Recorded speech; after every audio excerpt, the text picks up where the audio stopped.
Hey guys, it's your girl Natalia.Armoni and welcome back to my channel. So in today's video, we'll be applying this wig that I received from Megalook hair. This is their 13x4 Auburn curly hair, 24 inches, 180% density. I did bleach the knots and pluck the wig. Even though it did come pre-plucked, I still did a little bit more plucking. And I tinted the lace with a little bit of makeup. And I did want to say, when I was washing this hair, the color did bleed a little bit. When I received the hair, it was kind of brighter than this. But like I said, the color bled a little bit. But I still think the color looks really nice and beautiful.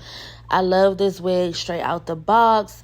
Even though I said it was 180% density, it was given 250 density. Like, this hair is really thick and really full. But yeah, so I really did love this wig, y'all. And the glue that I was using was Boho Active.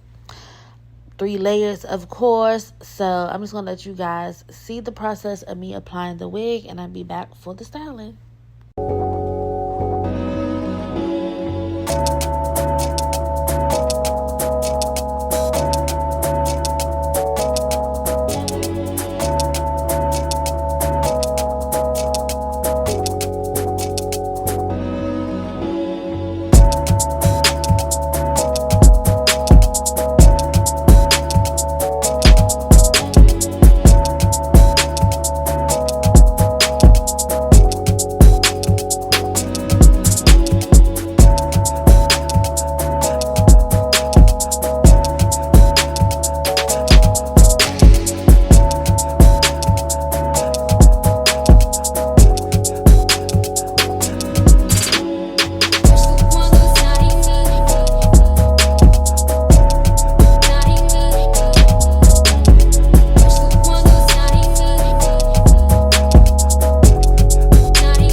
So I was kind of in a rush when I was styling this hair, so I just decided to throw some wand curls in it. I feel like with curly hair, wand curls really hold and last really good with the curly hair. So that's what we did, and the wand curls came out absolutely beautiful. Like, it was really giving, y'all. And I wasn't even using small sections or anything, like you could see. Like, I was just taking out some sections, brushing it, and then wand curling it, and it just came out so freaking beautiful. But that's pretty much it for the video. I hope you guys enjoyed it. Thank you again, Megalook Hair, for sending me over this gorgeous, gorgeous, gorgeous wig, okay? If you guys want to purchase this wig, all links will be down below, of course. I love you all like always, and I'll see you in my next video. Bye.